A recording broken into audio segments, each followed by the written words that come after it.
Bismillahirrahmanirrahim. Assalamualaikum warahmatullahi wabarakatuh. Baik, hari ini kita akan lanjutkan ya pembelajaran terkait biologi sel dan molekuler. Yang akan dibahas hari ini terkait bagian sel yang dinamakan membran sel atau membran plasma ya. Oke. Seperti yang kita sudah bahas sebelumnya, ketika kita membahas terkait tentang organel, membran sel atau membran plasma ini fungsinya untuk tempat keluar masuknya zat dari dalam sel, keluar sel, atau dari luar ke dalam sel. Dengan kata lain, membran sel atau membran plasma ini fungsinya untuk transportasi sel ya. Oke. Nah, yang dibahas di video ini transportasi sel yang dilakukan oleh membran plasma atau membran sel ini secara pasif ya. Oke, prosesnya yang kita bahas yaitu difusi dan osmosis ya. Oke. Nah, transport membran ini ya tempat tadi ya keluar masuknya zat. Oke, ini membran plasma. Membran plasma kita itu kalau di dalam sel itu terdiri dari dua lapisan ya. Ada lapisan dalam, ada lapisan luar ya. Disebutnya lipid bilayer ya. Oke, nah bagian kepala yang bulat itu sifatnya polar, bagian ekornya itu sifatnya non-polar. Nah, yang warna biru itu ada yang namanya protein. Protein itu untuk transportasi juga nantinya. Oke, nah yang bagian kuning itu sitosol, sel ya, yang bagian abu-abu itu luar sel atau intestine fluid. Oke, nah ini ya phospholipid bilayer ya, membran plasma atau membran sel yang tadi terdiri dari dua layer atau dua lapisan ya. Sekali lagi, yang bulat-bulat itu sifatnya polar, sedangkan yang bagian dalam itu sifatnya non-polar. Jadi kalau kalian lihat yang warna abu-abu ya, yang ada tulisan phospholipid bilayer itu ada kayak semacam dua sisi ya. Oke, ada kayak semacam dua sisi, jadi dua muka. Oke, nah zat yang akan keluar masuk ya, baik itu dari luar ke dalam atau dalam keluar, itu zatnya nanti macam-macam. Nah, ini ada sifat permeabilitas dari membran plasma ya. Nah, kalau yang tadi tanda panahnya itu kan kalau dilihat dari gambar ini dari bawah ke atas itu semakin permeable. Kalau yang bawah itu low permeability, jadi tidak permeable atau bahkan bisa yang kita sebut dengan impermeable. Oke. Nah, kita flashback sebentar ya. Jadi permeabilitas dari membran plasma itu ada 3 ya. Ada yang disebut dengan permeable, ada yang disebut dengan semi permeable, ada yang disebut dengan impermeable. Nah, kalau permeable berarti yang high permeability ini, kalau di gambar ini berarti sifat membran plasmanya itu bisa zat yang akan masuk atau keluar itu bisa lewat ya. Itu disebut permeable. Nah, kalau semi itu zat itu bisa lewat, tapi zat-zat tertentu ya bisa lewat, misalnya zat-zat tertentu, tidak semua zat bisa lewat misalnya ya, atau mungkin perlu ada fasilitas tertentu kalau misalnya kita sebut semi permeable. Nah, kalau impermeable atau low permeability-nya ini kecil ya permeabilitasnya, ini berarti zatnya itu nggak bisa lewat ya. Entah itu kalau di gambar ini misalnya entah itu ukurannya terlalu besar atau zatnya itu mengandung kayak semacam elektron, itu nggak bisa lewat ya, seperti itu. Jadi benar-benar ini harus difasilitasin ya. Oke. Nah, contoh yang high permeability ya atau permeabilitasnya tinggi, ini yang zat bisa lewat itu contohnya oksigen, CO2, N2 ya. Jadi yang warna kuning yang bagian atas itu ukurannya kecil, kemudian sifatnya non-polar molekul ya. Jadi molekul yang non-polar. Oke. Nah, kalau yang warna hijau yang bawahnya kuning itu jadi zatnya ada yang bisa lewat, ada yang nggak bisa lewat, berarti harus pakai fasilitas ya. Ini disebut semi ya. Nah, Ini ukurannya small juga ya. Kemudian molekulnya sifatnya polar tapi tidak ada ionnya ya, uncharged ya. Jadi nggak ada tanda positif atau negatif. Itu masih bisa lewat ya. Tapi ya bisa juga ada kayak semacam, nanti kita bahas di osmosis misalnya ada kayak semacam pori gitu ya. Contohnya H2O. Kemudian kalau misalnya ukurannya zatnya besar ya, yang large ya, kemudian molekulnya sifatnya polar juga dan tidak ada muatan listriknya ya, tidak ada ionnya ya, contohnya glukosa dan sukrosa, itu bisa lewat ya, itu bisa lewat tapi dengan fasilitas ya, itu bisa lewat tapi dengan fasilitas tertentu ya, seperti itu. Oke, nah yang kayak ion itu benar-benar nggak bisa lewat ya, benar-benar itu harus difasilitasin ya. Jadi membran nggak bisa tanpa ada fasilitas itu nggak bisa lewat sama sekali untuk yang ion ya, jadi seperti itu.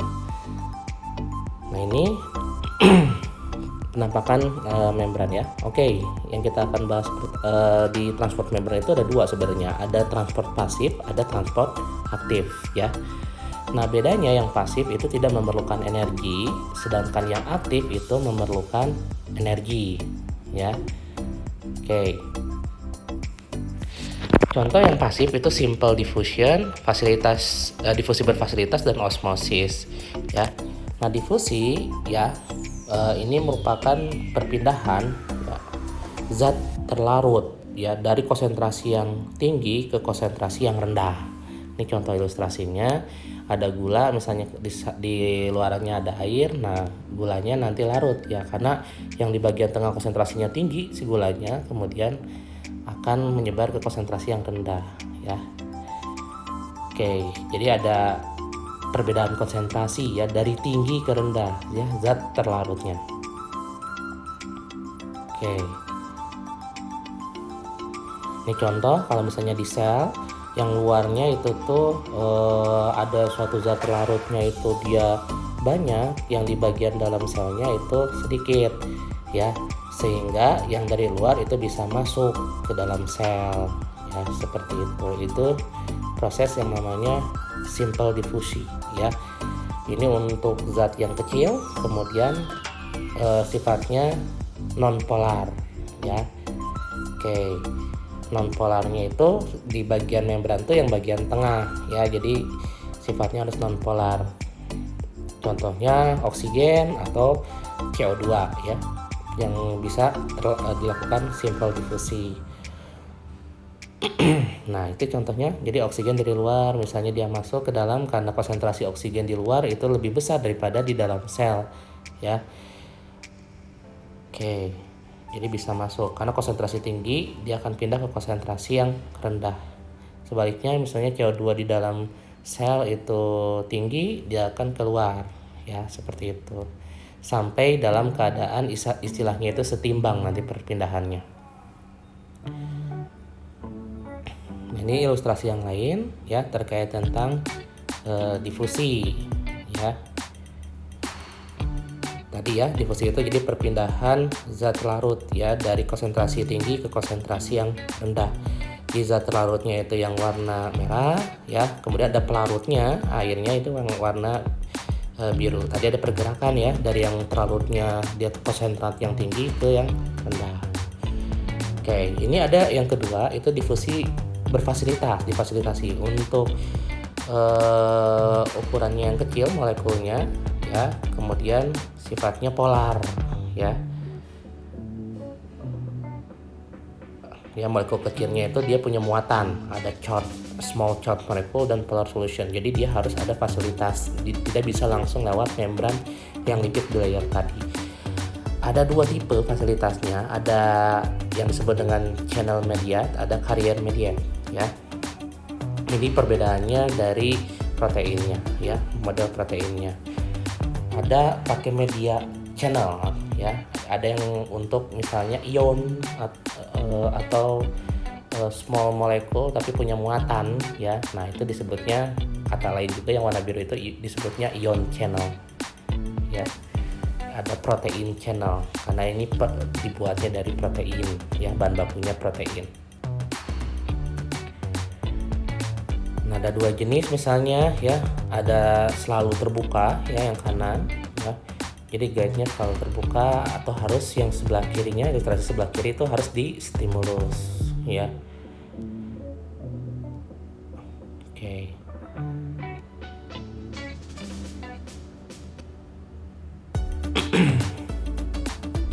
Ada yang disebut dengan carrier mediate ya, kalau tadi ion mediate ya, kalau ini carrier media carrier ya.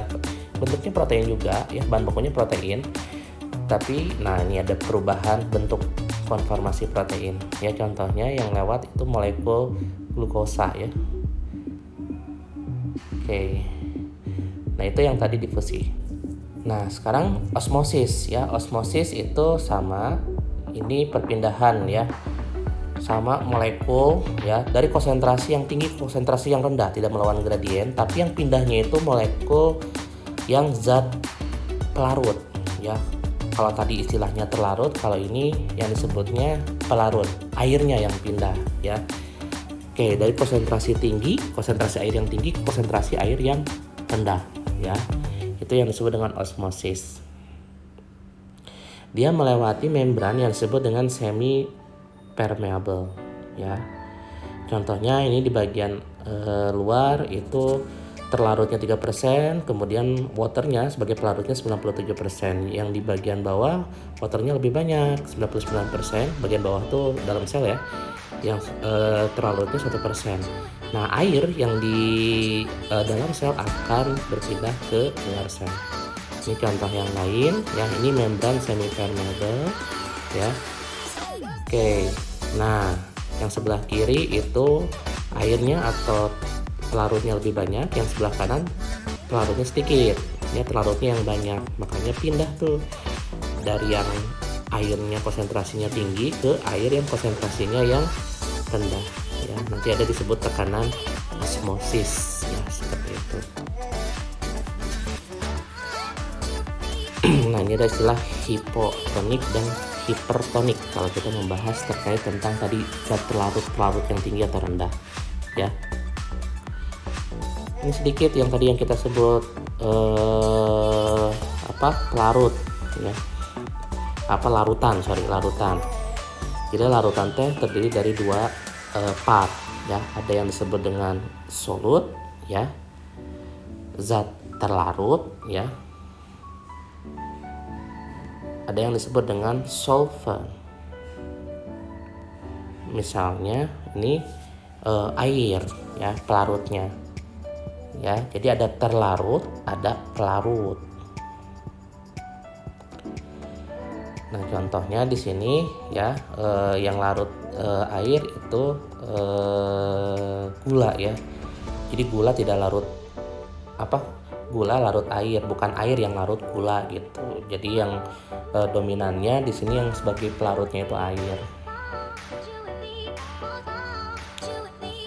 Oke, ini contoh ini sel ya, sel hewan ya. Kemudian tadi yang ada pergerakan itu membran sel atau membran plasma dari sel hewan. Ya, bagian abu-abu itu dalam, yang bagian luarnya kanan. Nah, ini membran selnya itu sifatnya semi permeable. Jadi untuk zat-zat tertentu yang bisa masuk. Oke, ada molekul air di sini. Ada pelarut ya, yang tandanya S.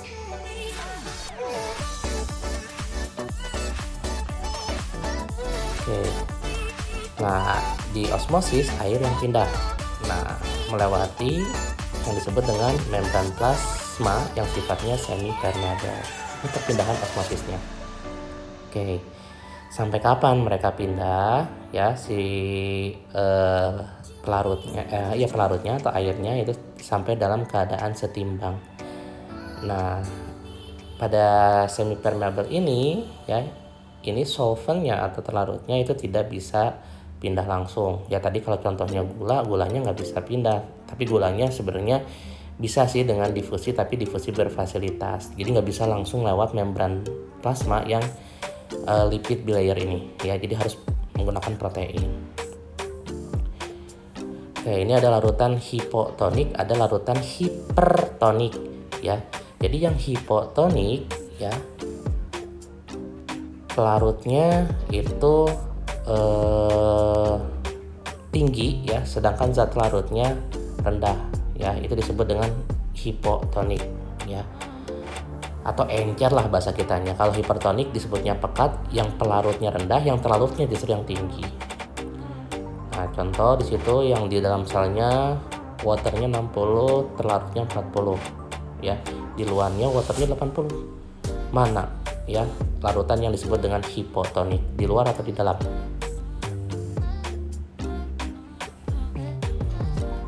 Yes ya, yang pelarutnya yang banyak, yang waternya yang banyak disebut hipotonik. Jadi di luar sel atau di dalam bekernya itu yang disebut dengan larutan hipotonik. Sebaliknya ya, yang larutan hipertonik berarti yang bagian mana? Yang disebut larutan hipotonik yang pekat. Yes ya, itu larutan hipotoniknya, hipertoniknya itu yang di dalam selnya, karena airnya lebih rendah kalau dibandingkan dengan yang di luar sel ya. Jadi hiper yang di dalam sel, hipotonik yang di luar sel. Jadi mana yang pindah dalam keadaan osmosis ini? Apakah air yang di luar pindah ke dalam atau dari dalam pindah keluar? Apa yang terjadi? Ya, osmosis sekali lagi itu perpindahan molekul zat pelarutnya itu, contohnya air, dari konsentrasi tinggi ke konsentrasi rendah. Berarti air yang ada dalam beker ya, yang di luar sel, yang dalam beker itu dia akan berpindah ke dalam sel. Nah, gitu. Sampai kapan? Sekali lagi, sampai dalam keadaan setimbang ya, atau disebutnya isotonik. Nah, selnya nanti bakalan ngebesarin ya, karena airnya nambah.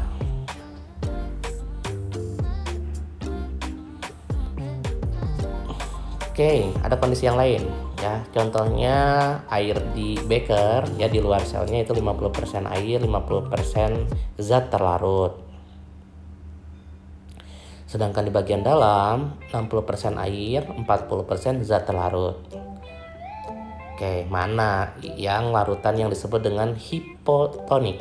Apakah di luar yang disebut dengan beker atau di dalam sel? Yes, ya, yang di dalam sel, karena airnya lebih banyak kalau kita bandingkan dengan yang di luar sel. Itu lebih encer berarti ya, hipotonik. Sedangkan mana larutan yang lebih pekat atau disebut dengan hipertonik? Kalau tadi hipotonik, kalau ini hipertonik ya, itu yang ada di bekernya atau di luar selnya ya, seperti itu. Apa yang terjadi ya, peristiwa osmosis ini? Apakah air yang ada di beker atau di luar sel akan pindah ke dalam seperti yang gambar sebelumnya, atau sebaliknya? Karena ini osmosis itu perpindahan molekul air atau zat pelarut dari konsentrasi tinggi ke konsentrasi rendah. Jadi pindahnya kemana? Dalam keluar atau luar ke dalam?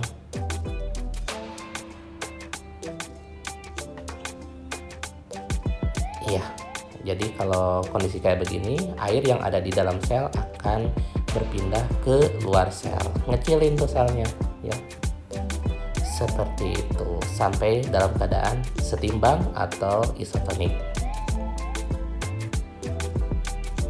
Ya, seperti itu ya. Kebayang ya?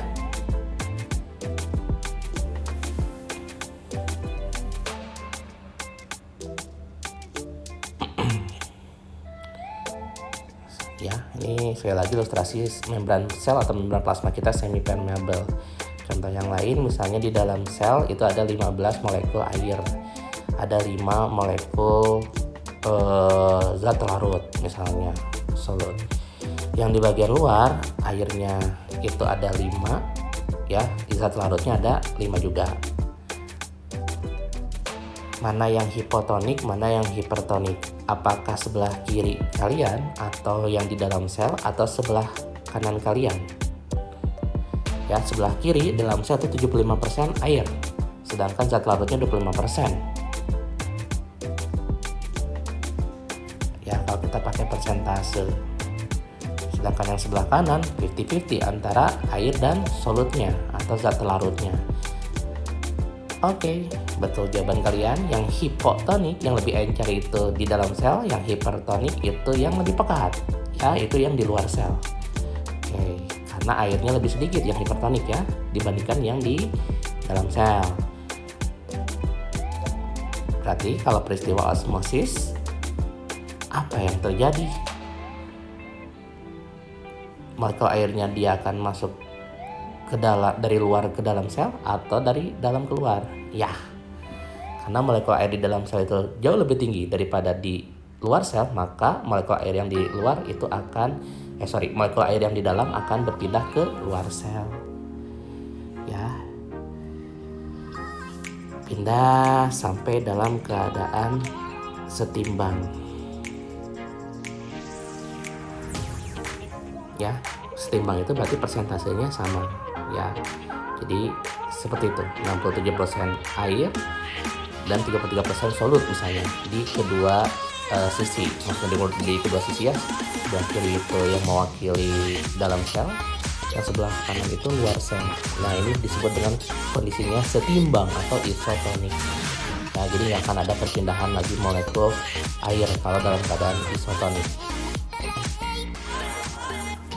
Baik, ya itu yang bisa saya jelaskan terkait tentang transport membran secara pasif ya, yang kita bahas tadi, osmosis dan difusi. Mudah-mudahan ilustrasi yang saya sampaikan bisa dipahami dan dimengerti ya. Terima kasih atas perhatiannya. Assalamualaikum warahmatullahi wabarakatuh.